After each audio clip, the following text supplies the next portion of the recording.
Shalom, shalom, shalom. Bienvenue à notre émission Asubuhi na Yesu.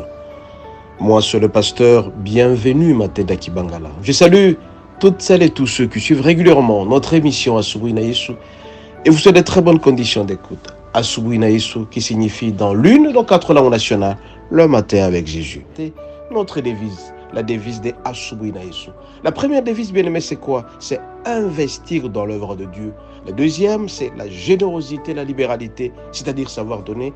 Et la troisième devise, honore ton père et ta mère. Primo, bien aimé, investir dans l'œuvre de Dieu. Que signifie investir dans l'œuvre de Dieu? L'investissement dans l'œuvre de Dieu, c'est-à-dire donner le moyen pour que l'évangélisation puisse aller d'avant. Comme vous le savez très bien, bien aimé, nous sommes à peu près 8 milliards d'habitants dans le monde, mais à peu près tout simplement 700 millions ou 800 millions de personnes connaissent Jésus. Mais si jamais tu donnais le moyen que tu as, un peu d'argent, le matériel, le finance, que tu donnes à une église que tu connais, puisse prospérer, c'est très important. Ça s'appelle investir dans l'œuvre de Dieu. On investit dans l'œuvre de Dieu non seulement par ses moyens financiers, par les moyens matériels, mais aussi avec le talent que nous avons.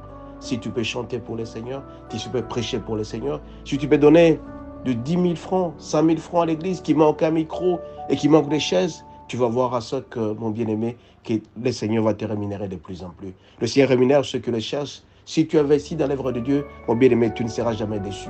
Investir aussi, c'est à travers les dîmes, les offrandes et les actions de grâce que nous donnons au Seigneur.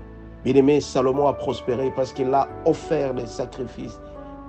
Abraham a prospéré parce qu'il a donné les dîmes. Toi aussi, mon bien-aimé, tu peux accélérer dans ta vie si jamais tu investissais dans l'œuvre de Dieu. Deuxième élément, bien-aimé, c'est la générosité, la libéralité et savoir donner. Tu ne peux pas être heureux tant que ceux qui sont à côté de toi sont souffrants. Tu peux voir un pauvre, un malheureux, une veuve, un orphelin qui souffre, mais tu as un peu de moyens, tu dois savoir partager. Plus tu sais partager, mon bien-aimé, plus tu recevras la bénédiction du Seigneur. C'est pourquoi ce matin, cette devise aussi est très importante pour que nous puissions aller crescendo, puisque nous puissions prospérer financièrement. Nous avons l'obligation aussi, bien-aimé, d'être généreux, de savoir donner et de savoir donner, d'avoir la libéralité envers les autres. Troisième élément, bien-aimé, l'élément aussi le plus important, c'est honorer ton père et ta mère. Tu dois savoir aimer tes parents. Tu dois savoir aimer tes parents pour que tu puisses avoir un long séjour sur cette terre. Mais la plupart des gens qui ont aimé leurs parents, ils savent comment papa a passé la nuit, maman a passé la nuit, est-ce qu'ils ont bien dormi. Tu sais dire bonjour à tes parents pour les enfants. C'est très important dans la vie. Parce que c'est l'unique commandement qui est assorti d'une promesse. Honore ton père et ta mère pour que ton séjour sur cette terre soit heureux. Bien aimé, notre séjour sur cette terre dépend aussi de la manière dont nous traitons avec nos parents, la manière dont nous considérons nos parents. Bien aimé, être soumis aux parents, écouter les parents, suivre les conseils des parents, ça s'appelle la soumission, ça s'appelle l'amour aux parents. Ce matin, la devise aussi la plus importante d'Asubuhi na Yesu, c'est honore ton père et ta mère. Et je dis bien aimé, nous allons passer au chapitre du jour. Notre thème s'intitule « Que fait Satan pour avoir un enfant de Dieu ?» Que fait Satan pour avoir un enfant de Dieu? Bien aimé, très souvent, les enfants de Dieu on parvient à les avoir facilement par les dire parce que tout simplement, ils sont distraits. Eh bien, comment, bien aimé? La seule puissance que Satan exige, ou la seule puissance que Satan utilise, c'est la tromperie, c'est le mensonge. Et donc, avec la puissance du mensonge, la puissance des tromperies, bien aimé, Satan parvient à avoir les enfants de Dieu. Raison pour laquelle, bien aimé, pour asseoir cet argumentaire, nous allons utiliser Colossiens 2, verset 8. Colossiens 2, verset 8, il est dit ceci, nous lisons au nom de Jésus. Prenez garde que personne ne fasse de vous sa proie par la philosophie et par une vaine tromperie, s'appuyant sur la tradition des hommes, sur les rudiments du monde et non sur Christ. Bien aimé, toute personne qui a Christ, cette personne a la puissance et le diable sera désarmé en lui. Bien aimé, les démons existent et les démons tourmentent les gens. Et si jamais tu es distrait, le démon viendra ou bien tout simplement un péché va te tromper et tu vas te faire avoir. Combien de fois, bien aimé, nous perdons notre argent parce que tout simplement nous avons investi dans les femmes. Combien de fois nous perdons notre argent, on a investi dans la bière. Combien de fois nous perdons notre argent parce que nous avons investi dans les fidélités, parce que tout simplement le diable nous a trompés. Le diable nous montre toujours les côtés positifs et par après, il parvient à nous avoir. Le diable, c'est un Satan, il rôde autour de nous cherchant qui dévorer. Bien aimé, si tu veux marcher dans la bénédiction, tu dois faire en sorte que Christ vienne à toi. Parce que la tromperie du diable, le mensonge du diable, il nous montre toujours le côté positif et quelques minutes après, c'est la catastrophe. Bien aimé, ce matin, je vais tout simplement vous dire que Satan utilise la tromperie, Satan utilise le mensonge pour nous avoir. Et nous sommes obligés de connaître Christ, d'avoir Christ en nous.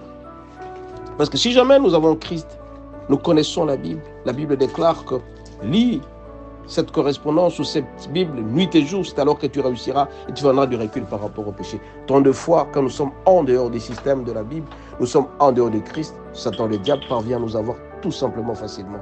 Donc faisons tout, bien-aimés, pour avoir Christ à l'intérieur de nous. Christ à nous, bien-aimés, nous allons réussir. Et avec Dieu, nous allons faire des exploits, comme a déclaré David, le roi David. Ce matin, bien-aimés, pour éviter d'être trompés par le diable, nous sommes appelés à écouter la Bible, à suivre la Bible, à suivre le Christ. Et quand tu vas suivre Christ, mon bien-aimé, tu vas voir que le diable fera l'un de toi. Nous avons tout en Christ, bien-aimé. Nous avons la joie en Christ. C'est vrai que le diable pourra te montrer, mais sois sûr et certain que tu seras malheureux un jour. Il peut te montrer que quand tu bois, tu seras dans la joie, mais quelques minutes après, c'est la maladie. Quelques minutes après, c'est la ruine.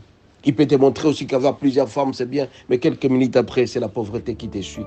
Ce matin, mon bien-aimé, je veux tout simplement te dire, ne donne pas accès au diable, parce que le diable vient avec des tromperies, le diable vient avec le mensonge. Et ça traverse ce mensonge, tu parviens à nous avoir. Nous devons faire en sorte que, bien-aimé, que le diable ne puisse pas nous avoir tout simplement en acceptant Christ. Seuls nous sommes incapables, bien-aimés, mais avec le Saint-Esprit, nous allons réussir le pari. C'est pourquoi ce matin, je vous en supplie, accrochez-vous à Christ.